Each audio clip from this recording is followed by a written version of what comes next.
Hello everybody and welcome. That voice you're hearing is me way up here. My name is Mackenzie and I'll be your safari guide throughout the Harambe Wildlife Reserve. Now before we get to the reserve, I do have safety reminders for safety of you, for the safety of me, and the safety of these animals.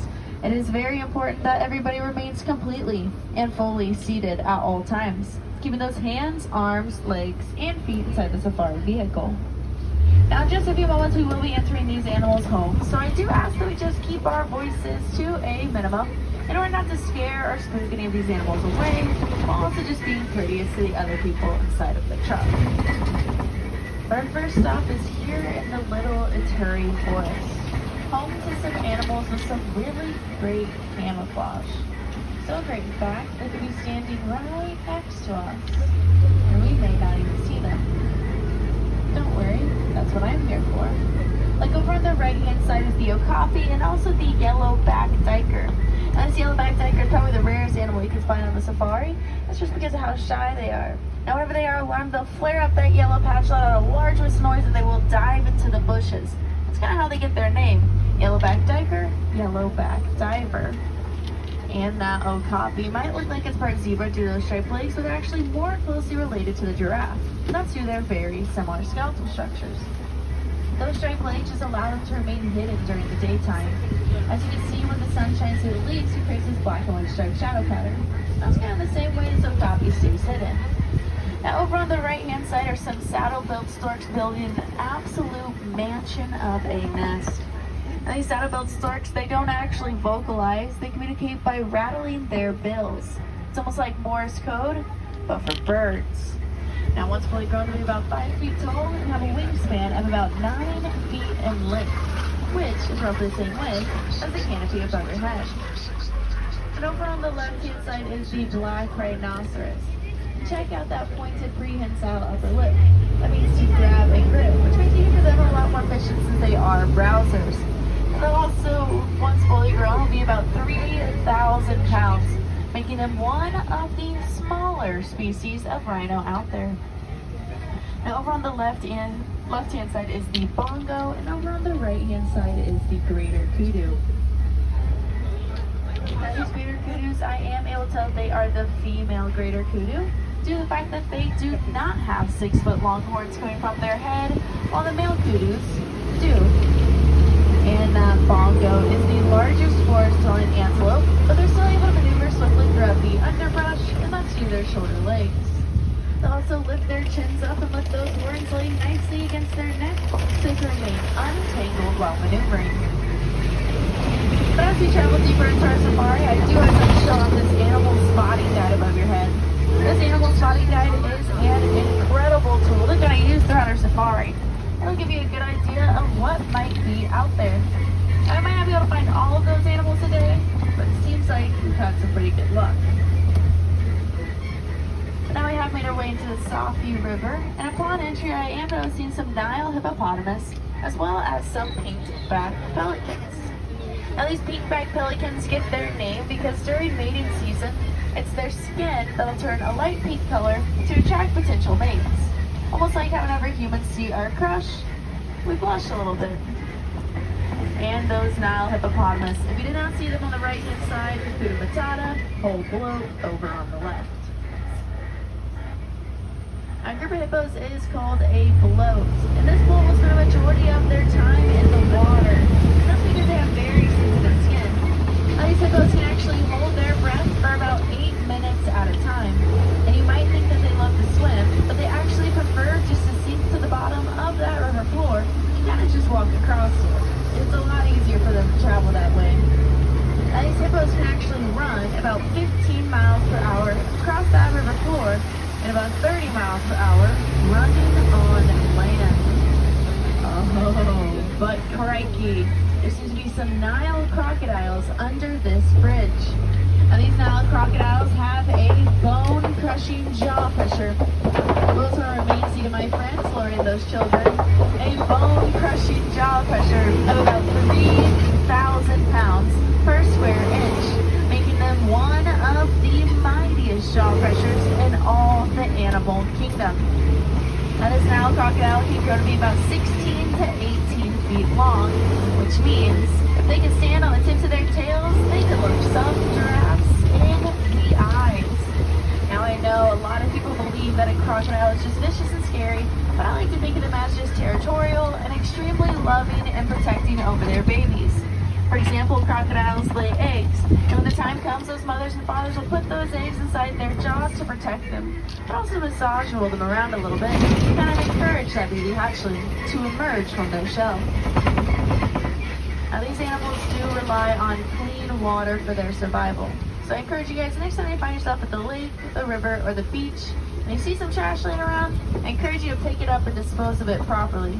Because a lot of times these animals will see this trash and they'll mistake it for food. So they'll consume it, which can leave them very ill or even lead to worse fates.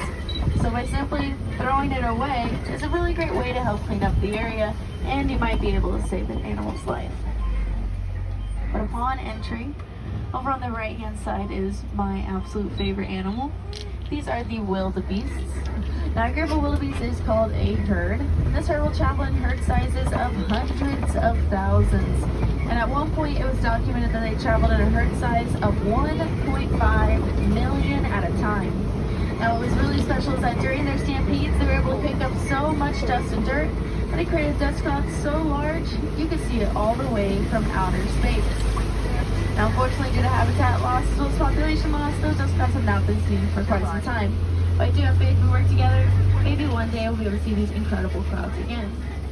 And over on the left-hand side are some African painted dogs. Now, these African painted dogs are extremely successful hunters, and they can be successful up to about 90% of the time. Some of the highest success rates in the wild. And the whole reason why they're so successful is because they really understand and really value the importance of working together as a team to accomplish a common goal. And they do have a variation of communication patterns. They'll either run in circles, bark at each other, or use their sneezes to convey a message. What's also pretty cool is that the females in the pack lead the pack. Even the lowest ranking female still outranks the highest ranking male. Now, what's also pretty cool is that they're a democracy. A female will present an idea to the group, and if they want to do it, you'll see that this dog's getting very excited, running around in circles, barking at each other. But if they don't want to do it, they'll kind of just stand there silently.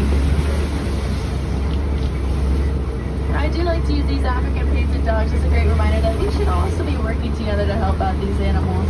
Because unfortunately, a majority that we're seeing throughout our safari are going through what's called a silent extinction, which means that they're going extinct right under our noses. So it's very important for us to work together as a team and help these animals out. Now over on the left-hand side are some elands, one of the largest antelope species. Males weighing in about 2,000 pounds and the females about 1,000 pounds. But that doesn't stop them from being able to jump about 8 feet high at a standstill. So if they really wanted to, they could very easily jump inside this truck.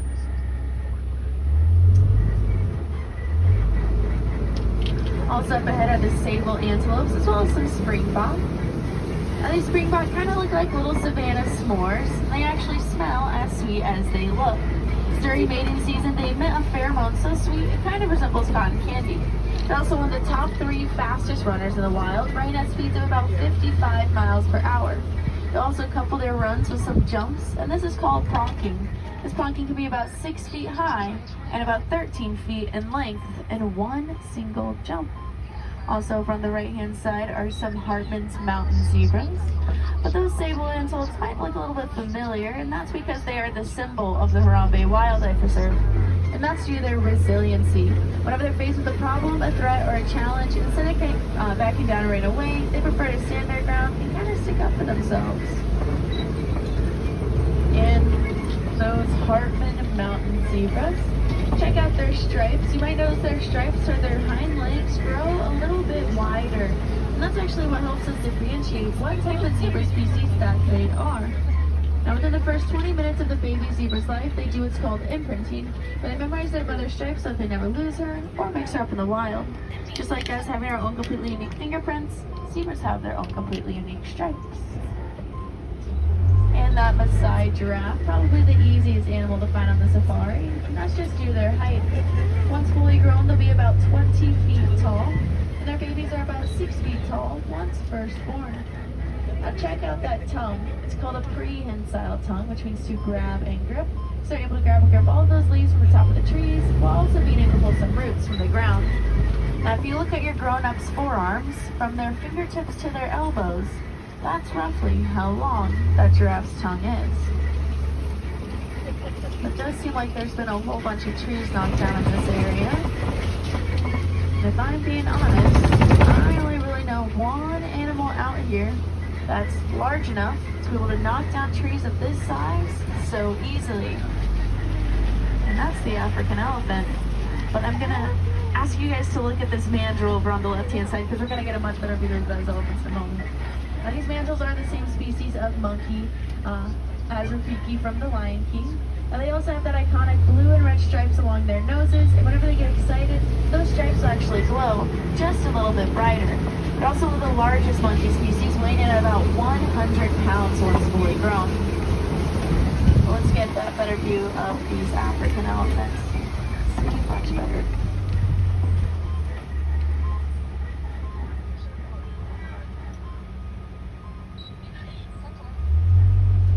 Now check out those ears.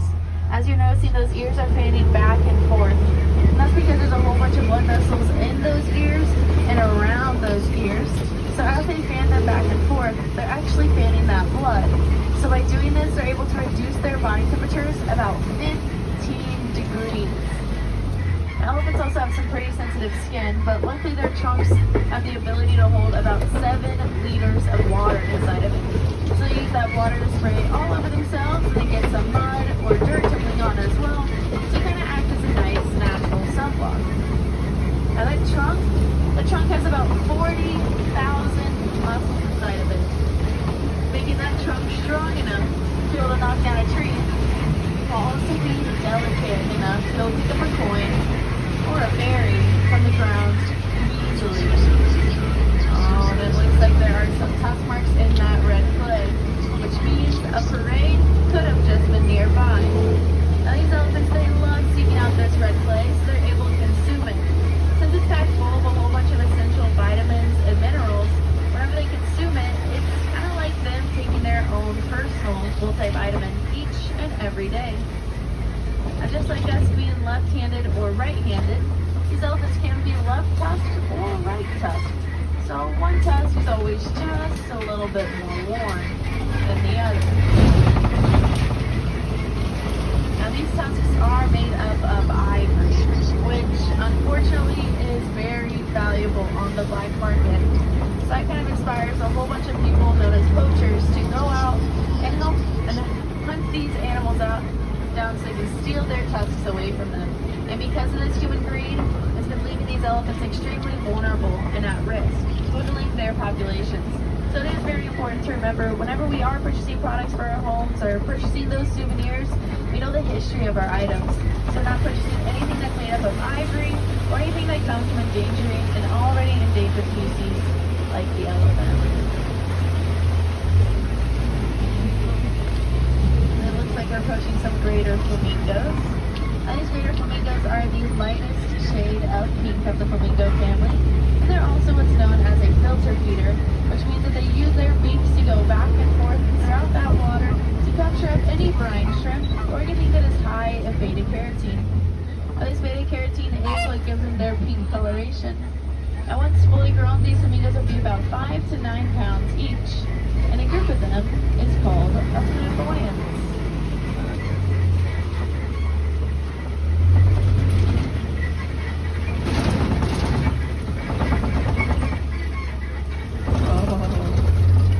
Approaching a crash. A group of white rhinoceros. Now these white rhinos, once fully grown, will be about 6,000 pounds. And my best friend, she likes to describe them as essentially just big puppy dogs. For example, whenever they get excited, you might see them wag their tails or even get the zoomies. Now these zoomies are about 35 miles per hour, and keep in mind that rhinos have terrible eyesight. So they heavily rely on their hearing to get a better understanding of the world around them. So their ears are always kind of moving around like a satellite dish. Now, I do know that rhinos look pretty indestructible, but they have been hit hard by poachers. And because of of poaching, there's actually more people predicted to come see these rhinos here today than there are rhinos left in the wild. So I really encourage you guys to kind of go out, learn a little bit more about rhinos and about rhino conservation, and see how you can get involved. Now, if you look right behind us in those bushes, you can kind of see it. That is the water buck. Now, this water buck has a bullseye bottom and a heart-shaped nose, and they shimmer in the sunlight, not because they're vampires, but because of the oil on their fur. Now, the oiliness is also very stinky, so it helps push those predators away, but also helps to be able to smell where their friends and family may have gone. Also, over on the left-hand side are a couple of cheetahs. These cheetahs are able to run at speeds of about 60 miles per hour in just about 3 seconds. And that's because their claws are always out, ready to grip into the ground and kind of pull themselves forward. It's almost like how whenever we play sports, we wear cleats to help us out. Now, once fully grown, these cheetahs will be about 100 pounds. And that sleek lightweightness helps aid them in those high speeds. But also check out her tail. As you can see, those tails are a little bit longer, a little bit thicker, but they're also a little bit heavier. So when they take those sharp turns at those high speeds, instead of just falling over, those tails will help keep them upright. Now, a group of cheetahs is called a coalition, and a lot of people believe that the cheetah roars like a lion does, but they actually just purr, chirp, and meow, much like your common house cats.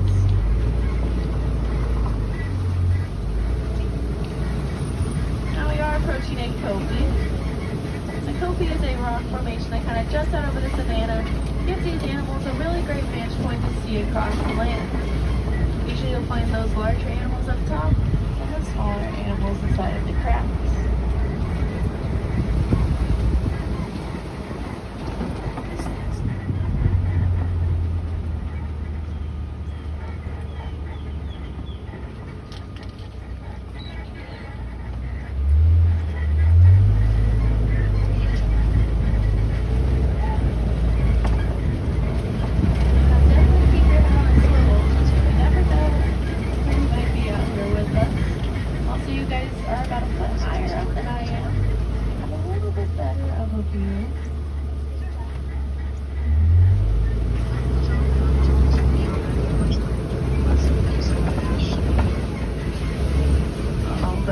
Left-hand side, I am noticing some warthogs. Now, these warthogs are the same species as Pumbaa from the Lion King. Now, Pumbaa does translate to foolish one, which I think is kind of silly for warthogs, because warthogs are actually highly intelligent animals. They study their predators, develop their tactics to stay safe and stay hidden from them in the wild. Now, I do know that Pumbaa loves to snack and loves to eat, but it is important to remember our yummies are not good for wild animal tummies. So if you ever see a wild animal, do your best to try not to feed them your food.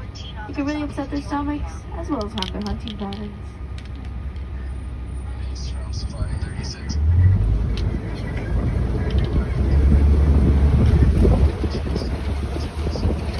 Now, I've been keeping my eye out for any ostriches this morning, but I haven't been able to find any.